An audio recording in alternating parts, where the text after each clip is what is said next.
ولهذا جاء في الحديث يزيدك إيمانا على الإيمان.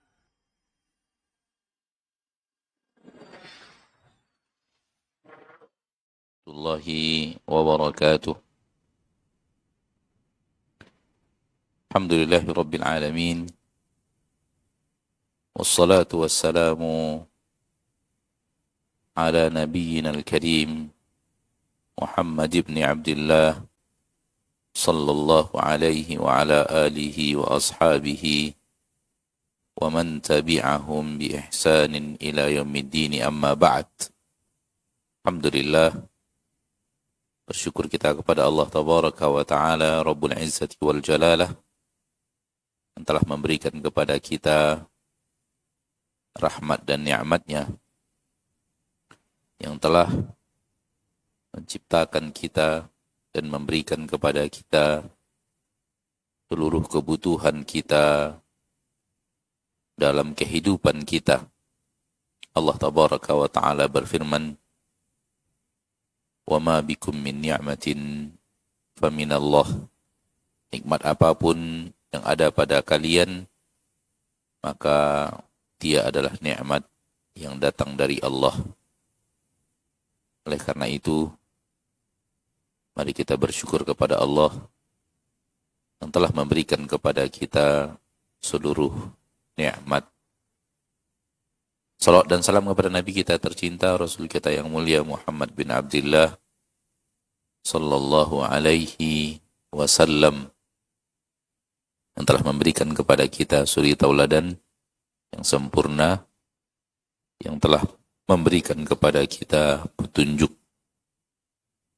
untuk menjalani kehidupan dan bagaimana menjalani kehidupan di permukaan bumi agar sampai kepada ridho Allah dan dimasukkan Allah ke dalam surganya dan terhindar dari murka Allah dan Allah jauhkan dari nerakanya.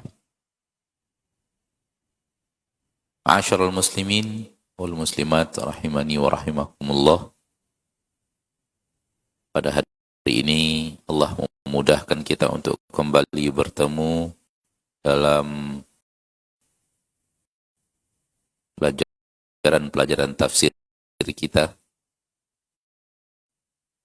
yang masih pada surat Al-Buruj.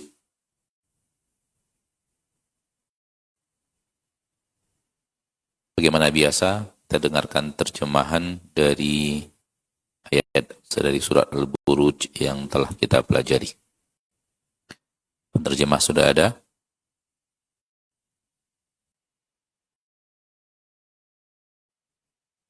Terjemah sudah ada?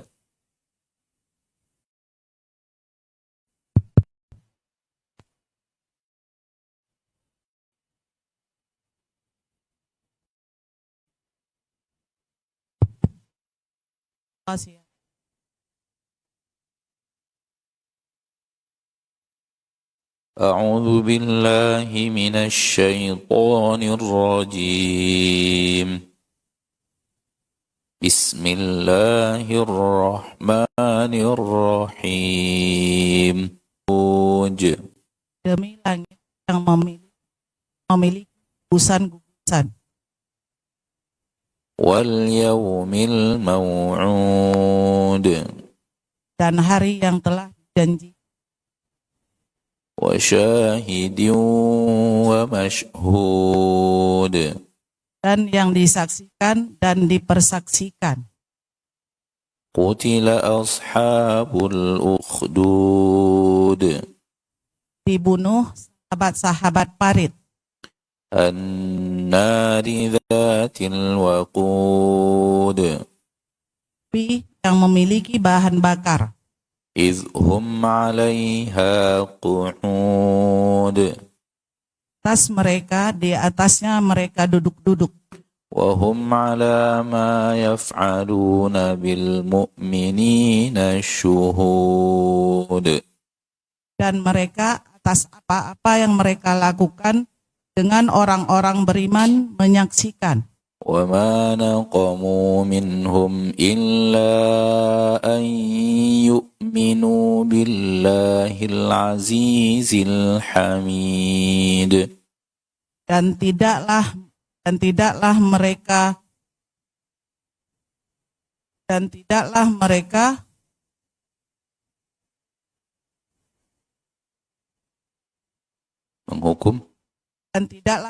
menghukum dari mereka, melainkan bahwa mereka beriman dengan Allah yang maha perkasa lagi maha mulia.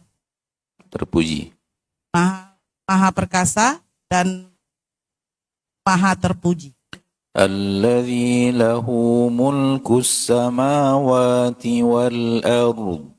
Wallahu ala kulli syai'in syahid.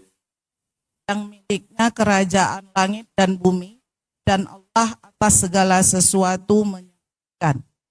Innal ladzina fatanul mu'minina wal mu'minati thumma lam yatubu falahum adzabu jahannam wa lahum adzabul hariq. Sesungguhnya orang-orang yang mengazab mukmin laki-laki dan mukmin perempuan, kemudian tidaklah mereka bertaubat, maka untuk mereka azab jahanam dan untuk mereka azab yang membakar. Innal ladzina amanu wa 'amilus solihati lahum jannatun tajri min tahtiha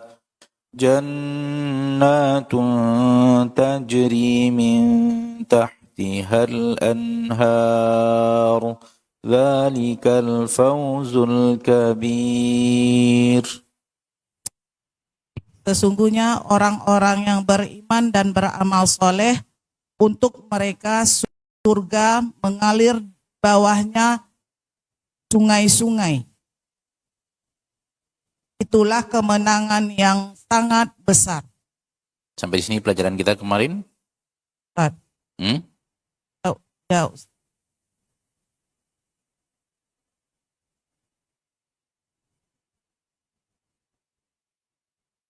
Ayat berikutnya adalah Inna batsha rabbika lasyadid.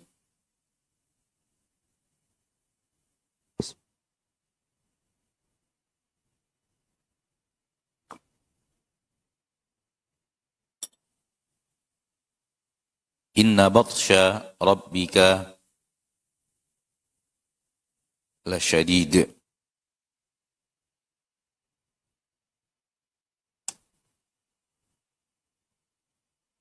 Inna batsha rabbika lasyadid.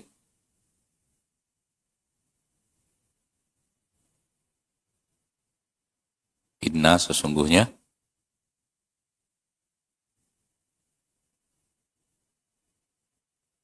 Rabbika Rabb engkau la benar-benar syadid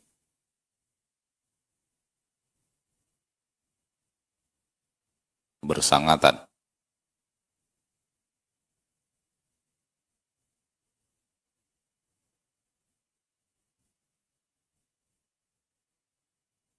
Maknanya benar-benar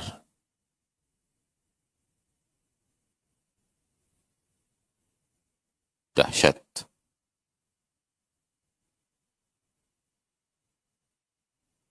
Benar-benar pedih, benar-benar tak tertahankan. Makna dasar dari syadid adalah bersangatan. Syadidul bard, bersangatan dinginnya. Syadidul har, bersangatan panasnya. Syadidul tiwal, bersangatan tingginya.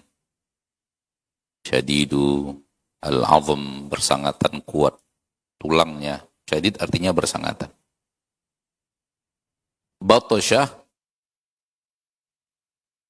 Batasya secara makna adalah pukulan. Pukulan. Namun jelas di sini artinya adalah azab.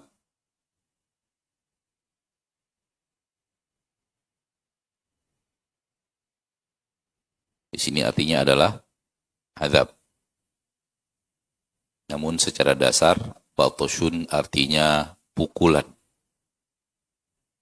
Dalam hadis wa yadahu allati yabtishu biha, dan tangan yang dengannya dia memukul. Wa idza batashtum jabbarin, apabila kalian memukul, maka kalian memukul dengan pukulan orang-orang sombong. Namun di sini makna yang diinginkan adalah hukuman, sesuatu yang datang dari Allah Tabaraka wa Ta'ala atas mereka ashabul ukhdud. Atas mereka ashabul ukhdud. Sudah kita katakan pada pertemuan sebelumnya bahwa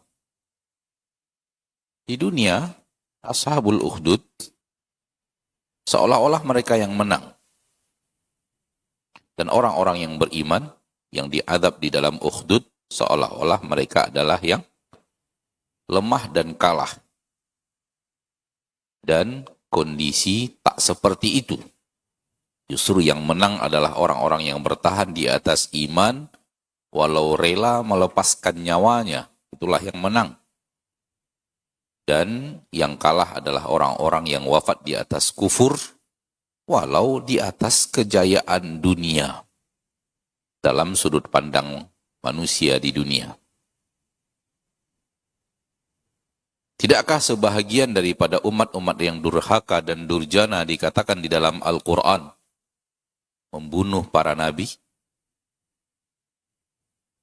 Ya, di dalam Al-Quran mereka disebut membunuh para nabi. Tidak bisa kita katakan bahwa nabi itu kalah. Yang benar adalah nabi itu tetap menang karena dia bertahan di atas imannya hingga hembusan nafas terakhir. Dan yang kalah adalah orang yang wafat di atas kekufuran.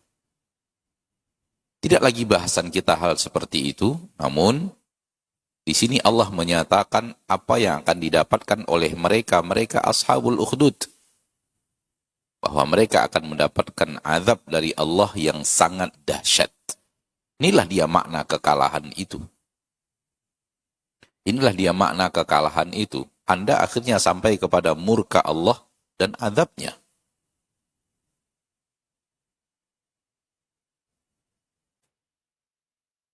Dan inilah makna kesuksesan itu.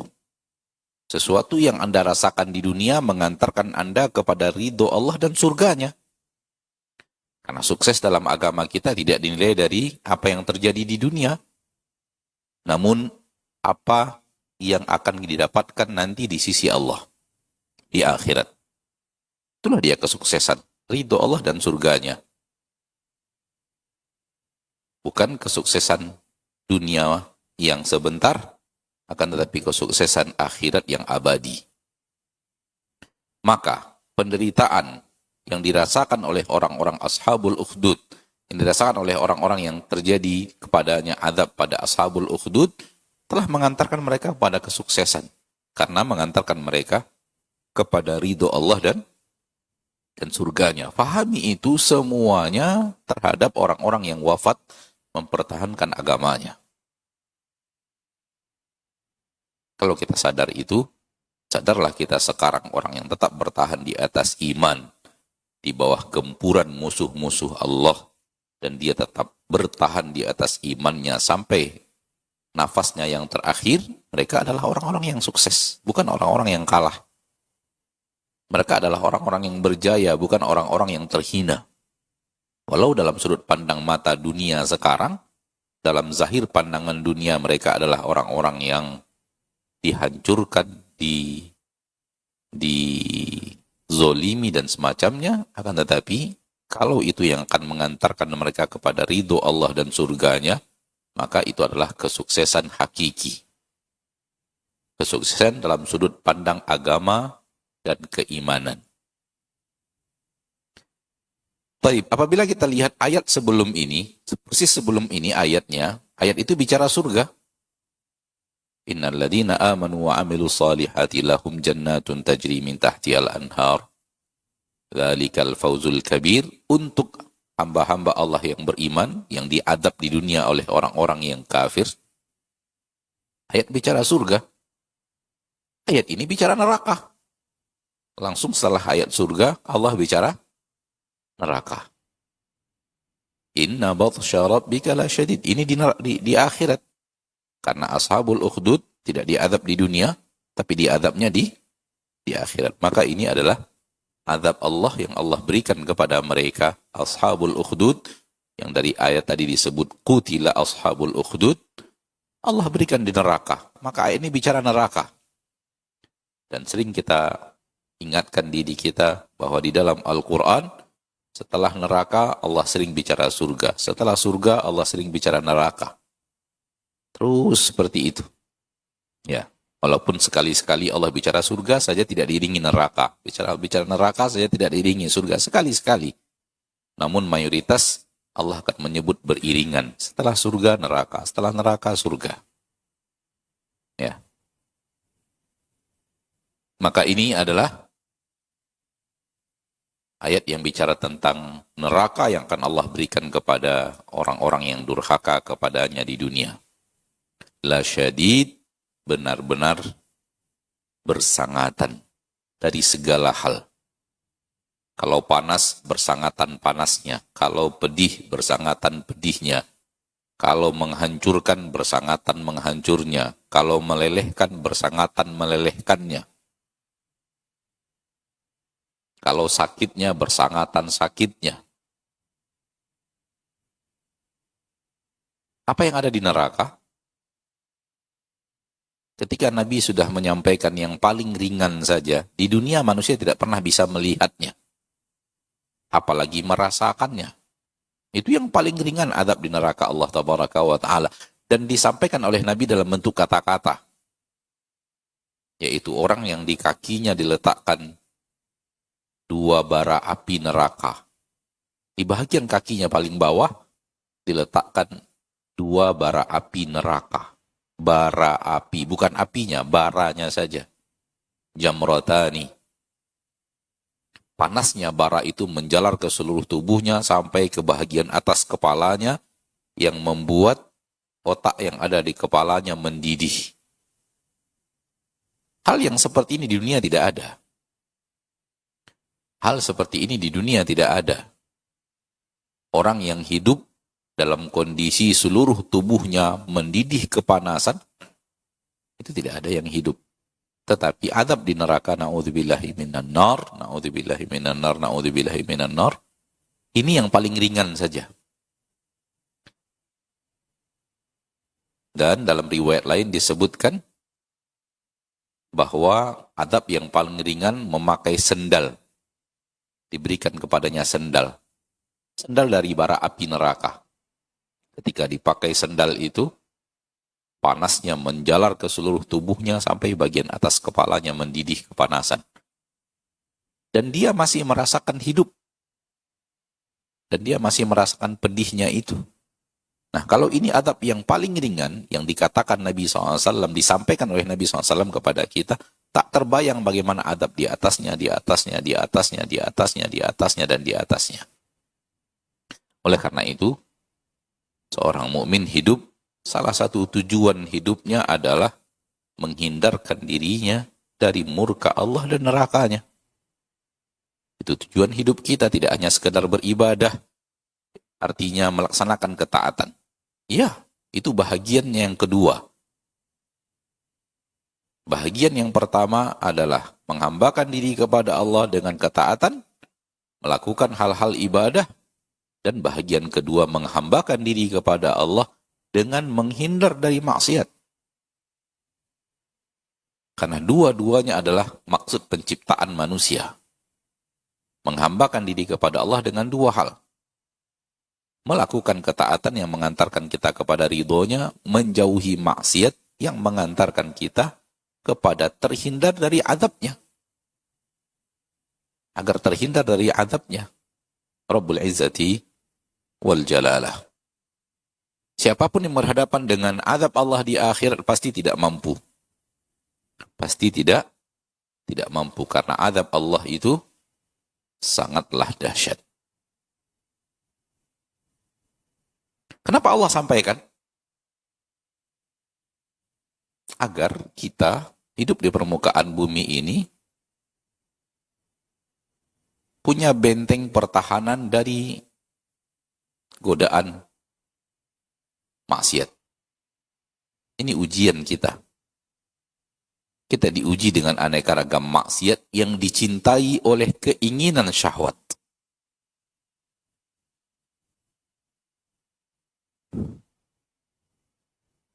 Sehingga perlu kita tahu akibat buruk daripada mengikuti nafsu dan syahwat di atas maksiat itu. Agar dia menjadi benteng pertahanan yang membuat kita akhirnya berhenti dan tidak lanjutkan keinginan perbuatan maksiat. Dan semakin kuat iman seorang mukmin akan adanya azab, semakin kokoh benteng pertahannya daripada maksiat.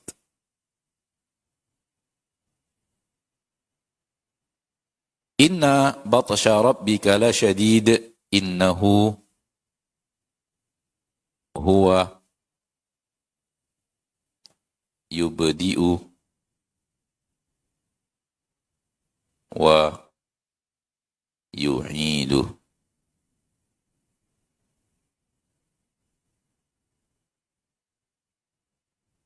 Sesungguhnya dia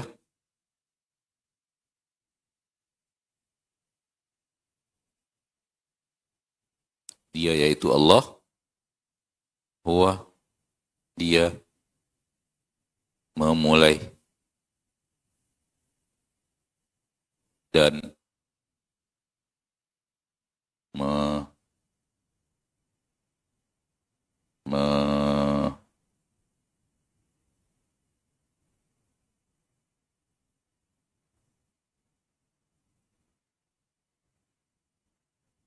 mengulang.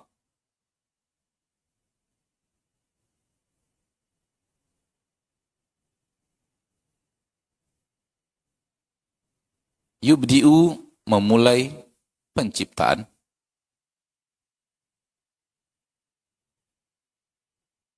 Memulai penciptaan.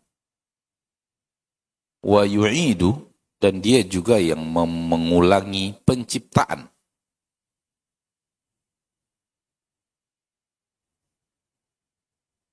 Ini bicara penciptaan kita dan makhluk-makhluk yang bernyawa lainnya. Allah yang memulai. Memulai maksudnya menciptakannya dari tidak ada.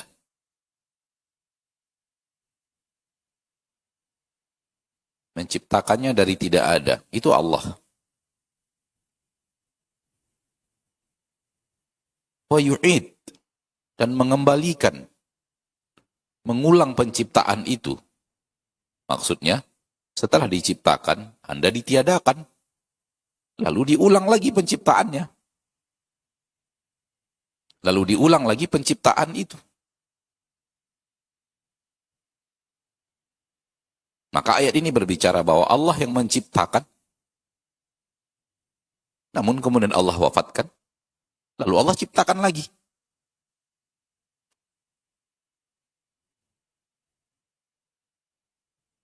Dan ini untuk makhluk-makhluk yang bernyawa.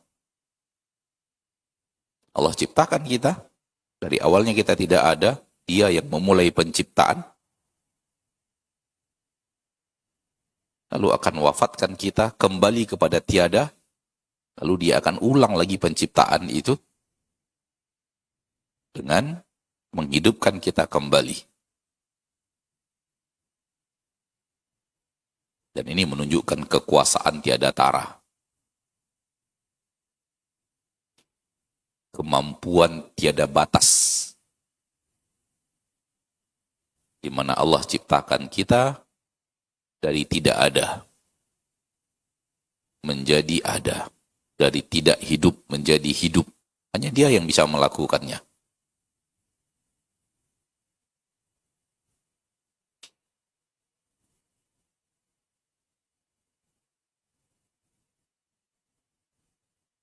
Orang-orang kufar di zaman sekarang mengira bahwa kehidupan ini tanpa pencipta.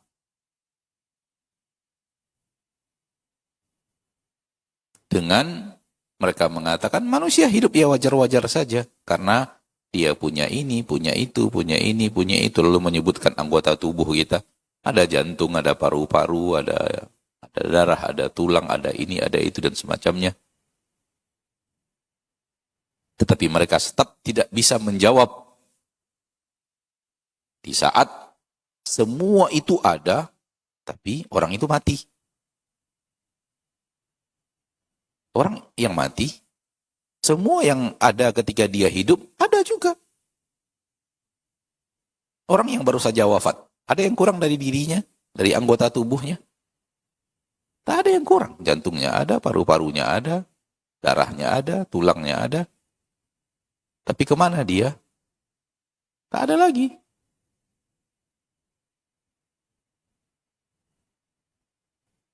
Kalau kita kembali kepada bahasan orang-orang yang tidak beriman kepada Allah, lalu mereka berusaha mencari asal-usul kehidupan, maka kita akan melihat mereka yang tidak beriman kepada Allah mencari-cari asal-usul kehidupan. Namun mereka tidak mendapatkan taufik dari Allah, tidak mendapatkan hidayah dari Allah untuk menyatakan bahwa Allah yang memulai kehidupan itu. Nggak ada selain Allah yang memulai penciptaan. Sampai akhirnya teori bodoh yang ditertawakan dunia sekarang ini, teori evolusinya Darwin, ditertawakan manusia. Pada dasarnya itu adalah ketidakpercayaan mereka dengan adanya pencipta. Lalu mencari-cari dari mana asal-usul kehidupan, dan mencari-cari dianggap pekerjaan yang sangat mulia. Sampai akhirnya teori evolusi itu terwujud dan dianggap penemuan mutakhir yang dibesar-besarkan dan didukung dengan aneka ragam kedustaan dan penghargaan. Apabila kembali kepada petunjuk dari pencipta, kita sangat jelas. Dia yang menciptakan kalian, Dia yang akan mematikan kalian, dan Dia ulangi penciptaan itu. Mengulanginya, diulang lagi.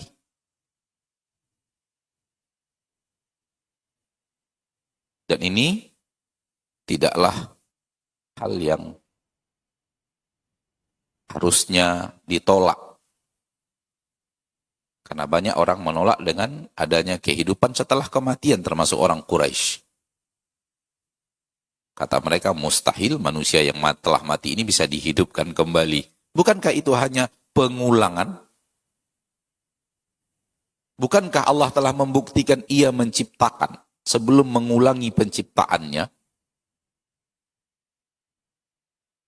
Dan pernah kita sampaikan di majelis ini, mengulang itu harusnya lebih mudah daripada menciptakan pertama.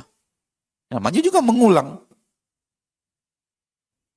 Harusnya menciptakan pertama lebih berat daripada mengulang.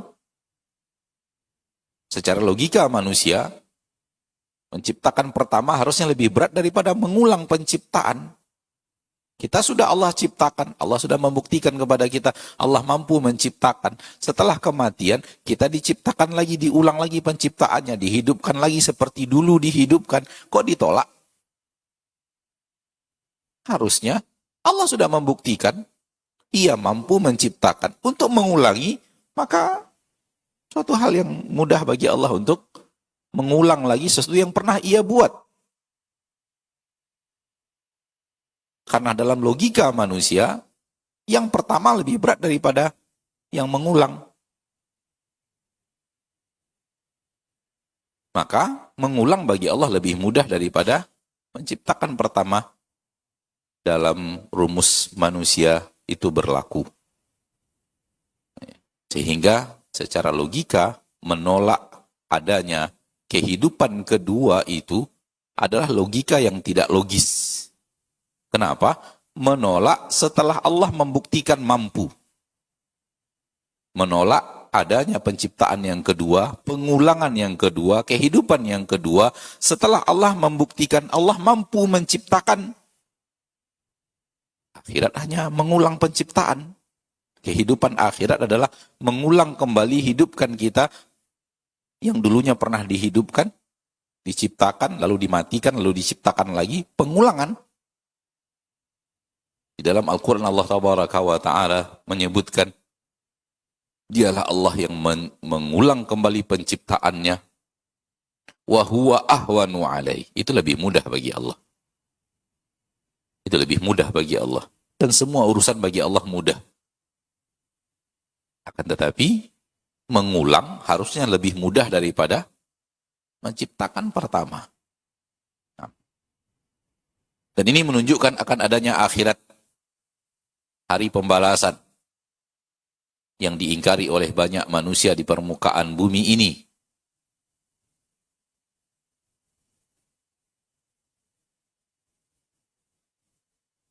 Inna batsha rabbika la syadid, innahu huwa yubdi'u wa yu'id, wa huwal al-ghafur al-wadud.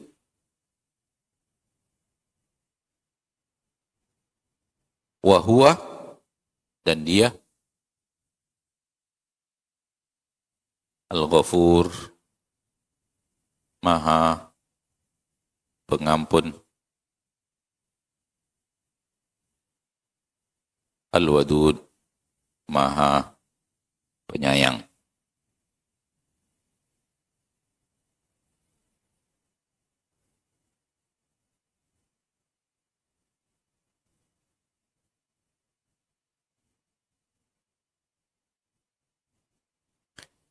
Setelah manusia diciptakan, kemudian diwafatkan, kemudian diulang lagi penciptaannya, dihidupkan kembali, maka bertemulah mereka dengan hari pembalasan. Karena dunia penciptaan pertama, ini bukan tempat pembalasan. Dunia tempat pertama ini bukan negeri pembalasan. Negeri pembalasan dalam kehidupan yang kedua.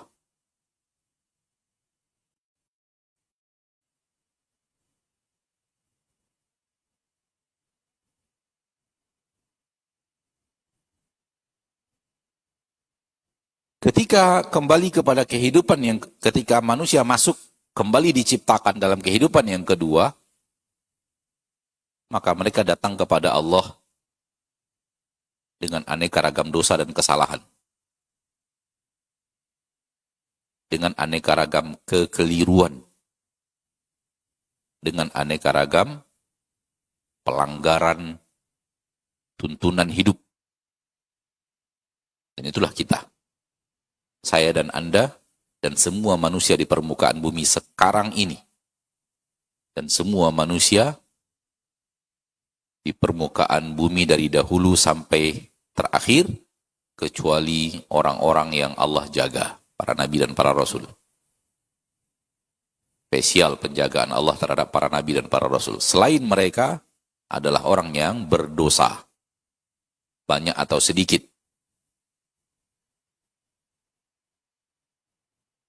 Ketika dikembalikan kepada Allah, sifat Allah itu pemaaf, pengampun, dan penyayang. Namun ingat, kalau tidak dapat kasih sayangnya, larinya ke sini. Inna batsha rabbika lasyadid. Maka, semua hamba Allah membutuhkan ampunan.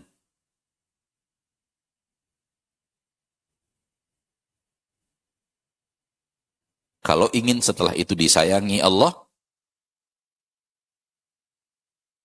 harus mendapatkan pengampunan terlebih dahulu, baru mendapatkan kasih dan sayang.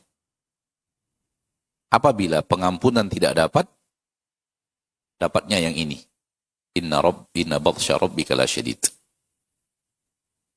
Maka siapa penghuni surga? Penghuni surga adalah orang-orang yang diampuni Allah lalu disayangi dengan nikmat di surga. Kasih, pengampun, dan penyayang. Diampuni dulu baru disayangi.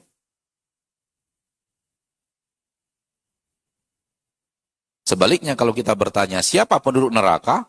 Penduduk neraka orang yang tidak mendapatkan ampunan dari Rabb yang Maha Pengampun.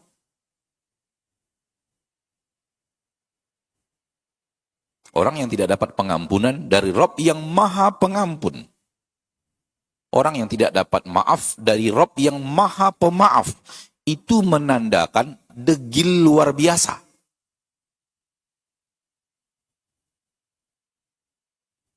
Allah itu sifatnya Maha Pengampun, Maha Pemaaf,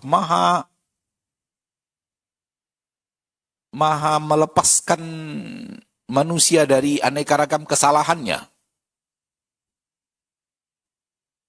Namun Anda sampai pada titik Allah yang Maha Pengampun itu tak mau mengampuni. Apa namanya itu kalau bukan degil luar biasa dalam bahasa kita orang Melayu? Durjana luar biasa dalam bahasa kita Indonesia. Yang Maha Pengampun saja nggak mau mengampuni, bayangkan. Yang Maha Pengampun saja tak mau mengampuni, yang Maha Pemaaf saja nggak mau memaafkan. Maka dia akan di neraka.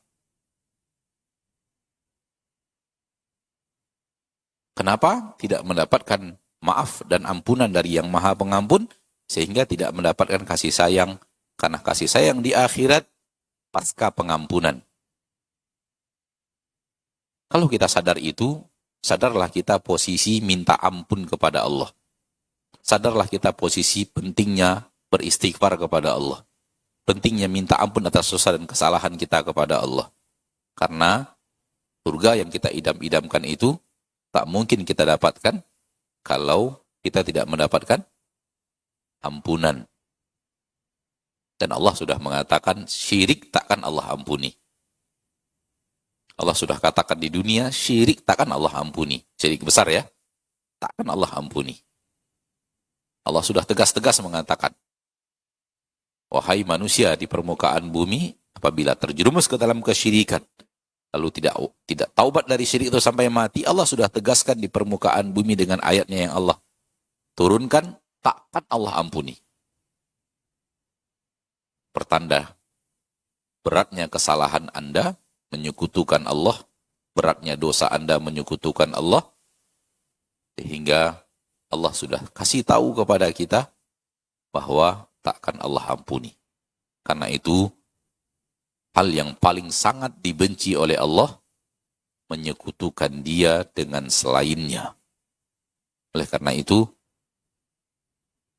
kita selalu mengingatkan diri kita kaum muslimin, jauhi perbuatan syirik.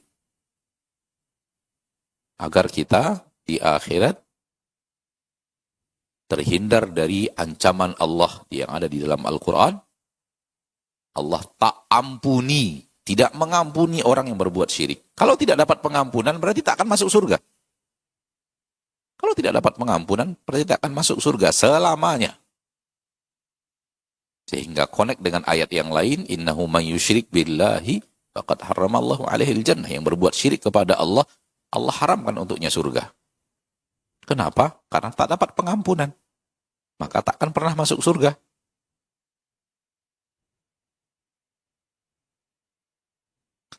Wa huwal ghafurul wadud dzul arsyil majid.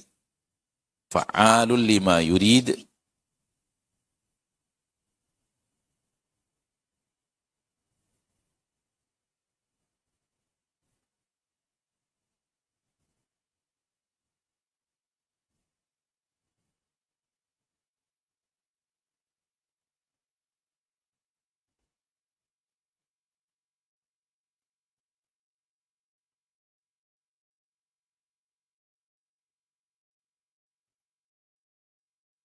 Dzul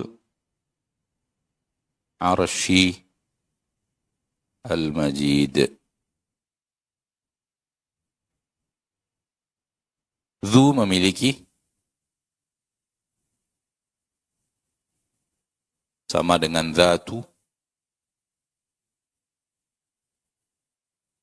An-nari dhat. Qutila ashabul ukhdud. An-nari dhatil wadud. Waqud. Dhati. Dhatu. Dhata. Dhu. Memiliki al-arsh. Arsh. Al-majid. Mulia.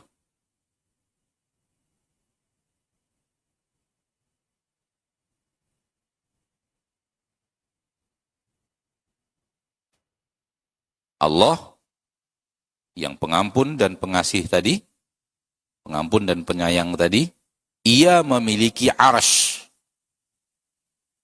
Dan arsy itu adalah ciptaannya, miliknya,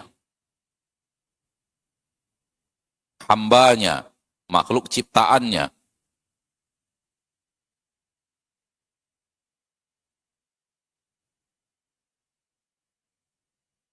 Rabbil arsyil azim, Rabb aras yang sangat besar.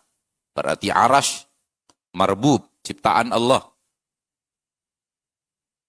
Makhluk di antara makhluk ciptaan Allah bernama aras. Aras secara bahasa singgasana. Aras secara arti singgasana. Singgasana, singgasana ya. Raja punya tempat duduk yang besar. Raja punya tempat duduk yang mewah, tempat dia duduk di hadapan menteri-menterinya. Nah, tempat duduk raja itu disebut singgasana. Arsy secara bahasa. Allah juga punya arsy.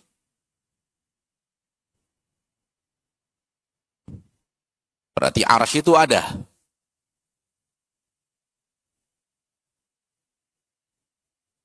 Bukan kalimat tanpa benda, tanpa wujud. Baik, apabila antum lihat Al-Quran, antum akan menemukan Al-Majid, Al-Arsh, barisnya adalah kasrah. Dzul Arsy. Betul? Dan apabila antum melihat Al-Majid, antum akan menemukan barisnya adalah dhammah. Dzul Arsyil Majidu. Bukan Dzul Arsyil Majidi. Kalau dia Al-Majidi,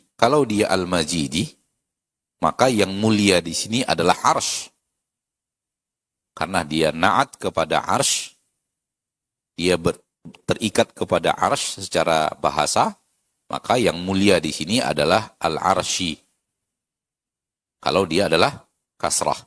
Namun karena dia adalah dhammah, maka yang mulia di sini adalah Allah.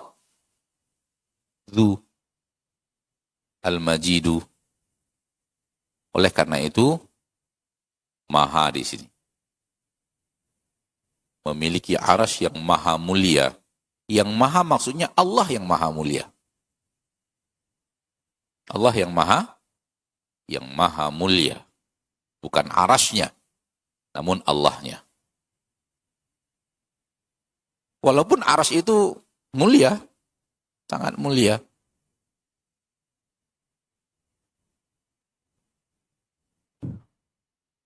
Disebutkan oleh para ulama, bacaan yang paling masyhur adalah Al-Majidu. Namun sebahagian ahli qiraat membacanya Al-Majidi. Dan itu dua qiraat yang sahih tentang baris akhir daripada Al-Majid. Kalau Al-Majidu yang ada dalam qiraat kita dan qiraat yang paling masyhur, itu maksudnya adalah yang mulia di sini adalah Allah. Namun dalam sebagian qiraat Al-Majidi, secara tulisan Al-Majidi, maka maknanya adalah arsy. Walaupun dalam membaca semuanya sukun kan di akhir ayat Dzul Arsyil Majid. Namun apabila dia dhammah, maknanya adalah Allah. Apabila dia kasrah, maknanya adalah arsy.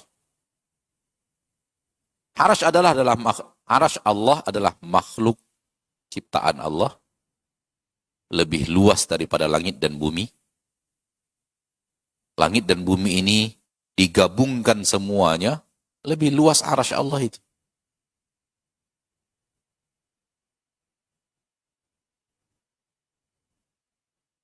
Maka dia adalah makhluk yang sangat besar. Ciptaan Allah yang sangat besar. Dan Allah di atas arsy. Dan ini makna yang ditolak oleh banyak orang-orang yang menolaknya di zaman sekarang. Tidak mau meyakini Allah di atas arsy. Padahal Allah yang mengatakan Allah di atas arsy. Dia tidak ingin masuk jauh ke sana. Namun arsy itu ada. Dia adalah benda. Dia adalah makhluk. Makhluknya besar. Langit dan bumi ini nggak ada apa-apanya luasnya dibanding luasnya arsy. Bumi ini saja begitu luas. Bumi ini bagi kita sangatlah luas. Bumi ini nggak ada apa-apanya dibanding luasnya langit. Dan bumi dan langit disatukan nggak ada apa-apanya dibanding luasnya arsy. Maka sebagian ulama mengatakan arsy adalah makhluk Allah yang paling besar. Makhluk Allah yang paling besar adalah arsy.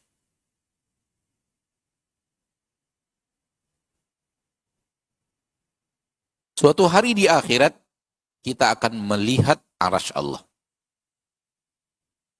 Suatu hari di akhirat, kita akan melihat arsy Allah.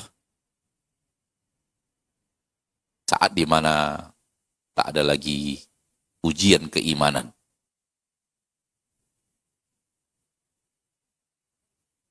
Yahmilu arsya rabbika fawqahum yawma idin thamaniyah. Ini ada di dalam Al-Quran.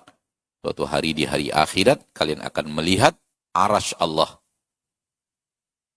Dan kalian akan melihat ada 8 malaikat Allah yang memikul arsy Allah. Ada 8 malaikat Allah, 8 orang malaikat yang bertugas memikul arsy Allah. Arsy yang sangat besar.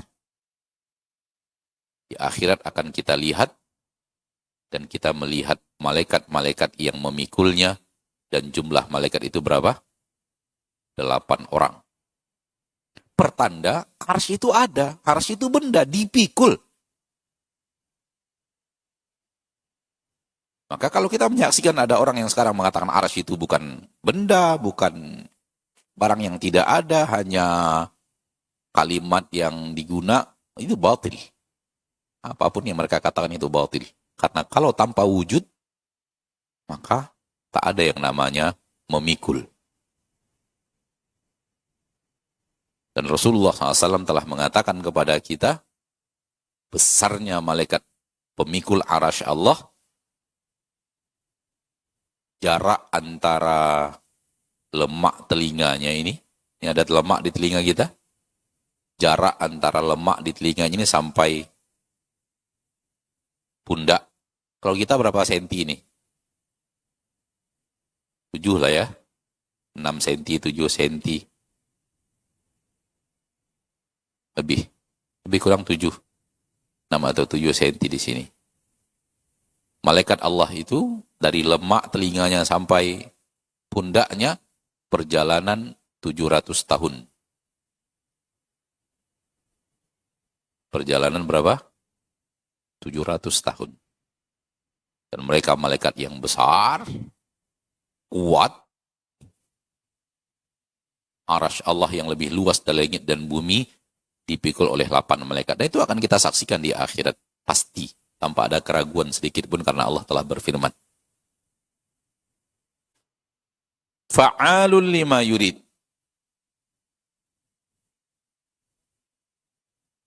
Lima yurid. Dzul arsyil majid. Fa'alun. Maha melakukan. 5 li untuk ma apa-apa.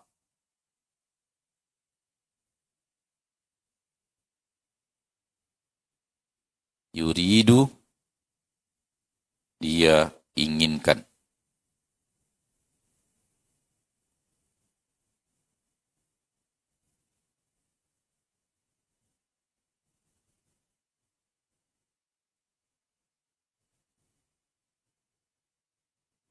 Fa'alul lima yurid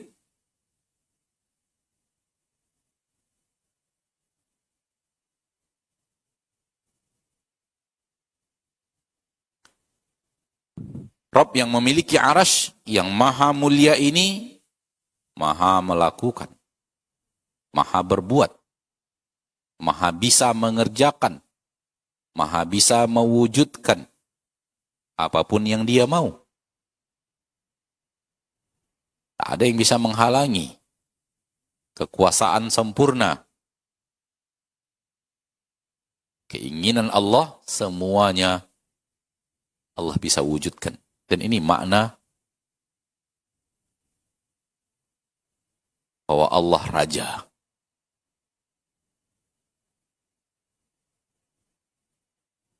Dan semua yang ada di permukaan bumi ini di bawah kekuasaannya, di bawah kerajaannya.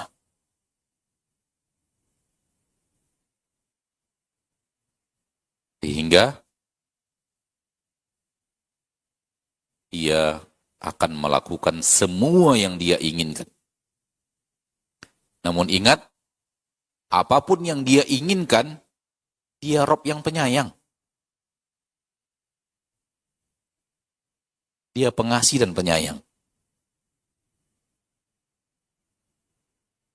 Maksudnya adalah, kalau ini saja, fa'alul lima yurid, kalau ini saja, fa'alul lima yurid, terkesan diktator. Terkesan apa?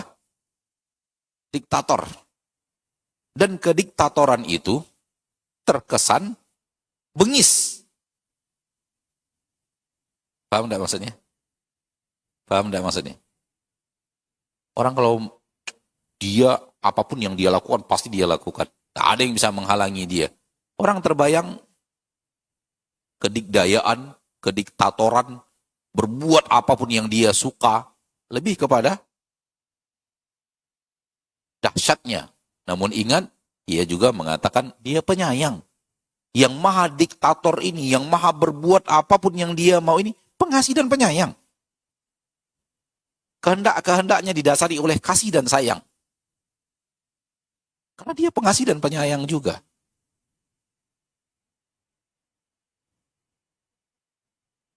Sehingga berimbang. Di satu sisi kita takut karena dia kedikdayaan tiada tara. Di satu sisi kita harap karena dia pengasih dan penyayang. Dan ini pernah kita bicarakan di dalam Alhamdulillahi Rabbil Alamin. Rabbil Alamin mengarah kepada fa'alul lima yurid. Rabb seluruh alam semesta ini. Dia Rabbnya, dia yang ngatur. Nggak ada yang lain mengatur selain dia. Yang mau berjalan di bawah aturannya, yang mau mati di bawah aturannya, yang mau hidup di bawah aturannya, yang mau apapun yang terjadi di bawah aturannya. Dia yang mengizinkan terjadi, kalau tidak, tidak. Kediktatoran, kedikdayaan tiada tara. Namun setelah itu langsung datang ayat Ar-Rahman Ar-Rahim. Yang maha mengatur ini, yang maha berbuat ini, yang maha memiliki dan tak bisa ditolak perintahnya, tak bisa ditolak keinginannya, tak ada yang mampu menahan keinginannya ketika ia ingin berbuat. Dia pengasih dan penyayang.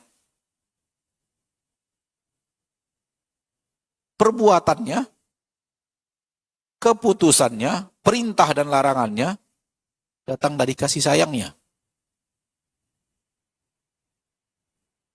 Sehingga Rabbul Alamin membuat manusia terkesima dengan, namun Ar-Rahmanir Rahim membuat mereka harap dengan kasih dan sayangnya. Sampai di sini dulu materi kita pada kesempatan yang berbahagia ini. Kita lanjutkan dengan tanya jawab. Sekiranya ada pertanyaan yang ingin ditanyakan, kita persilahkan.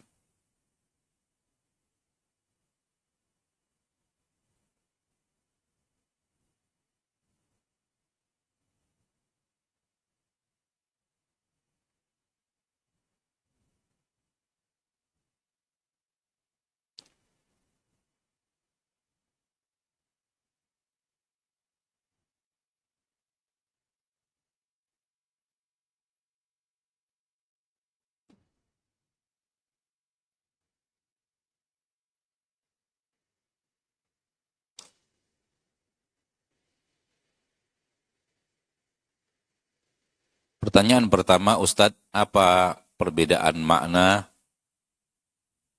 antara Ar-Rahim dan Al-Wadud yang maknanya sama-sama pengasih dan penyayang?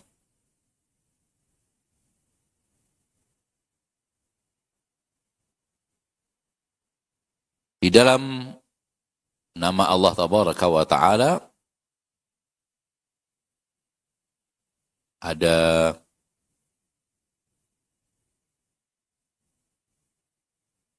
Ar-Rahman, pengasih, Ar-Rahim, penyayang, Al-Wadud, pengasih juga, penyayang juga maknanya. Apa beda antara dua ini? Nama Allah itu mirip-mirip, kandungannya mirip-mirip, walau masing-masing berdiri pasti memiliki perbedaan masing-masing. Ar-Rahman dari kata-kata rahmat. Juga Ar-Rahim juga dari asalnya adalah rahmat.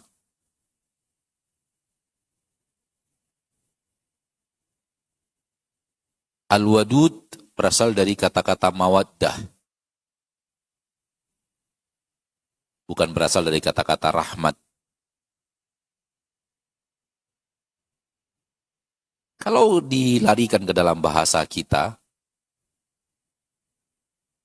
apabila rahmat dan mawaddah disatukan, maka rahmat adalah memberi dengan kasih sayangnya dia memberi. Dan mawaddah adalah kecintaan dari dalam. Kecintaan dari dalam. Adapun rahmat adalah anugerah yang dia berikan.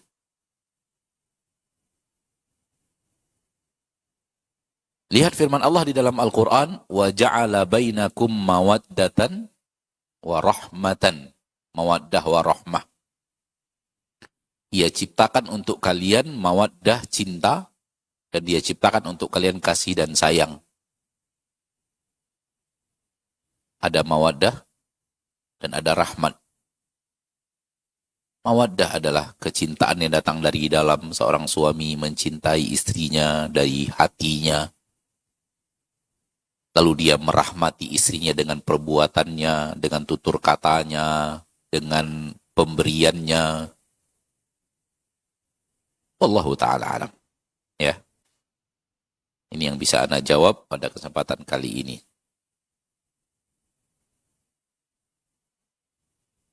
Izin bertanya Ustadz. Satu, apakah Allah akan mengampuni dosa orang yang berulang-ulang berbuat dosa?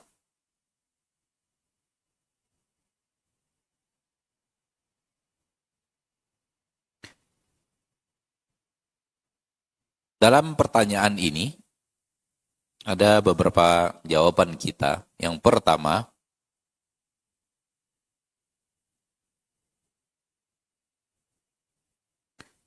kalau dia sebelum wafat bertaubat, dan taubatnya di atas, dan wafatnya di atas taubatnya itu, diampuni. Bertaubat. Lalu kemudian terulang lagi. Bertaubat lagi. Terulang lagi.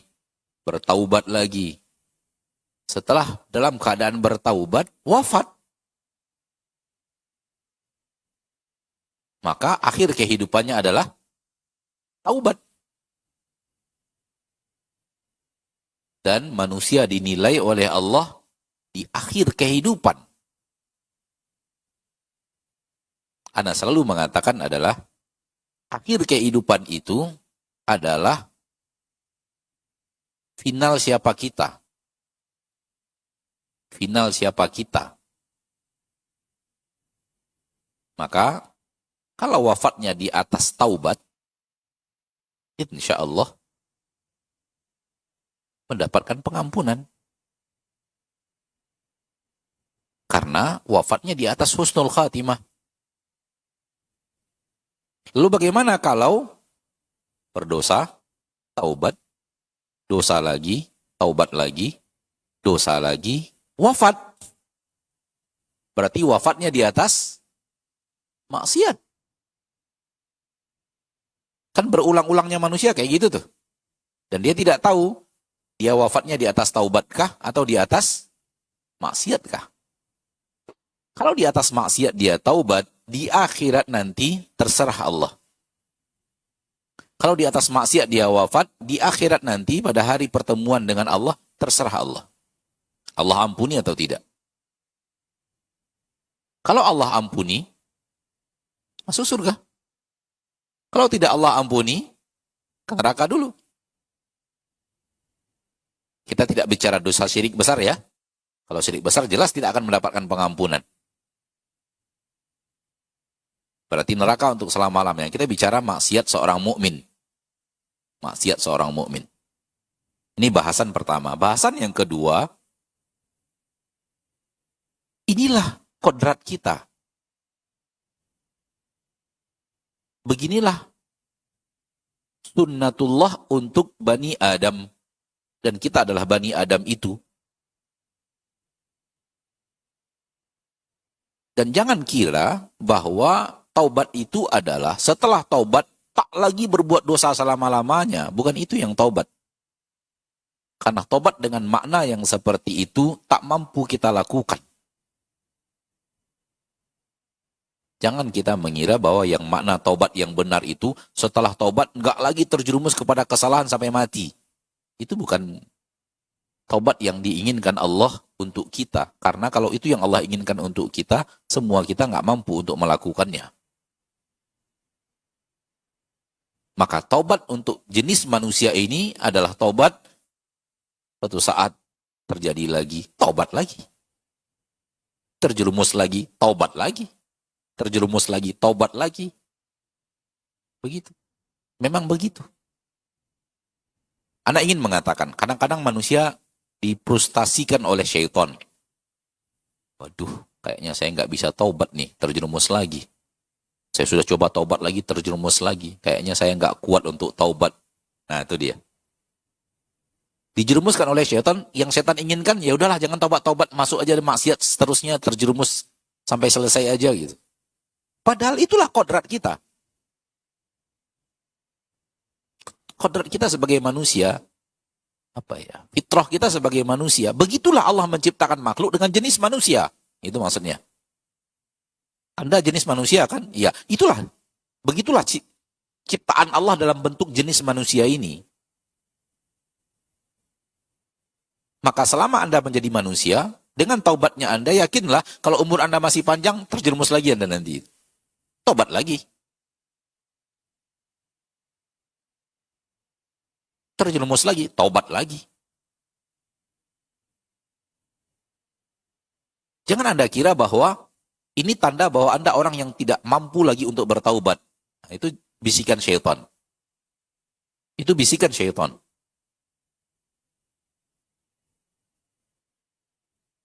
Di dalam sebuah hadis sahih, Nabi SAW mengatakan, sekiranya kalian manusia ini tak lagi berbuat dosa.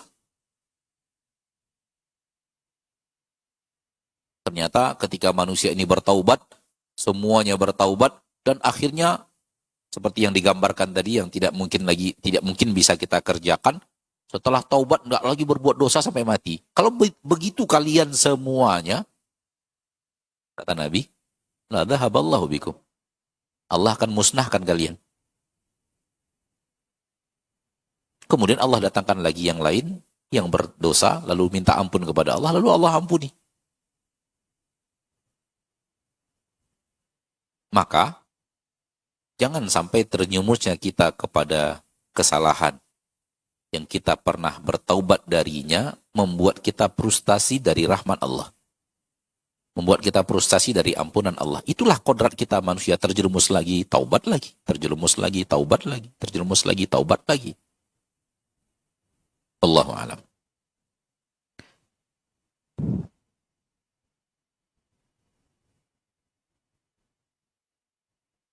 Pertanyaan kedua berhubungan dengan pertanyaan di atas, apakah Allah akan mencabut hidayah yang diberikan kepada kita dengan dosa yang kita buat tadi? Jangan bertanya pertanyaan yang membuat kita frustasi. Namun, datangkanlah sesuatu yang membuat kita optimis mendapatkan hidayah. Semoga pertanyaan ini tidak berangkat dari keadaan yang sekarang dia rasakan. Semoga pertanyaan ini tidak berangkat dari keadaan yang sekarang dia rasakan. Saudara kita atau saudari kita yang bertanya. Karena boleh jadi iya, boleh jadi tidak. Paham yang Anda maksud? Boleh jadi yang bertanya ini sekarang sedang dalam keadaan frustasi, dalam keadaan futur, dalam keadaan berbuat dosa, padahal sudah taubat. Sehingga akhirnya pertanyaan ini timbul. Semoga tidak. Semoga hanya pertanyaan ilmiah. Kalau iya, maka jangan suuzon kepada Allah, Allah akan mencabut hidayah. Jangan suuzon kepada Allah, kita pasti orang yang tak mampu bertaubat. Jangan suuzon kepada Allah, Allah akan wafatkan kita di atas su'ul khatimah. Kenapa? Karena Allah mengatakan dalam hadis qudsi, aku sesuai dengan zon hambaku kepada aku. Aku sesuai dengan zon hambaku kepada aku. Maka jangan ke sana perginya. Apakah Allah akan mencabut hidayah yang ia berikan kepada saya? Itu sudah suuzon, hati-hati loh. Kalau memang itu isi hati kita tentang Allah, jangan-jangan berlaku hadis ini kepada kita.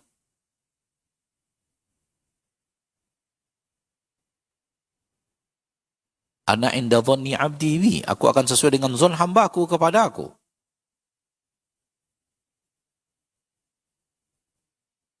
Jangan. Orang mukmin itu tidak boleh bersuudzon kepada Allah. Ini sudah suudzon, kalau begini isi hati, suudzon. Allah mencabut hidayah. Jangan-jangan betul Allah cabut. Karena itu zon kita kepada Allah. Allah itu maha baik, maha pengasih, maha penyayang, maha pemaaf. Masa zon kita kepada Allah, Allah cabut hidayah? Maka fahamlah kita, itu bisikan iblis. Kalau, sekali lagi Ana mengatakan, hanya ingin mengatakan, sekiranya ini datang dari keadaan yang terjadi sekarang oleh yang bertanya di dalam hatinya. Jangan begitu kepada Allah. Lalu caranya bagaimana, Ustadz? Ya, Allah tabaraka wa ta'ala ingin saya bertaubat lagi. Ingin saya berjuang lagi untuk mempertahankan iman saya, mempertahankan jati diri saya sebagai seorang muslim dan muslimah. Ingin saya dekat lagi kepadanya. Ingin saya merasakan lagi indahnya taubat, indahnya minta ampun. Dan Allah ingin membuat saya tak tergoda dengan amal soleh saya yang lama. Atau amal soleh saya yang telah saya kerjakan. Karena tipikal manusia seperti kita, kalau sudah banyak beramal soleh bisa sombong dengan amal solehnya. Maka salah satu hikmah manusia berdosa agar dia tidak sombong dengan amal solehnya. Saya, itu saya itu yang melakukan, itu saya yang berbuat, itu saya. Allah jerumuskan dalam dosa agar kita sadar bahwa kita juga punya dosa. Maka imbangi ketaatan kita dengan bahwa kita juga berdosa. Dan imbangi kita berdosa bahwa kita juga punya ketaatan. Sehingga rasa harap ada, karena kita punya taat, dan Allah punya maaf, dan rasa takut ada karena kita punya dosa dan Allah punya murka. Dengan inilah seorang mukmin hidup dengan dua sayap. Hidupnya ada rasa takutnya, hidupnya ada rasa harapnya. Jangan didominankan rasa takut dan frustasi sehingga datanglah pertanyaan kayaknya hidayah sudah Allah cabut dari saya. Tak boleh begitu. Ini kalau boleh saya mengatakan, kita menyengsarakan diri kita sendiri dengan bayangan-bayangan yang kita buat sendiri, dan akhirnya kita sendiri yang menderita dengan bayangan kita sendiri. Wallahu a'lam. Nah.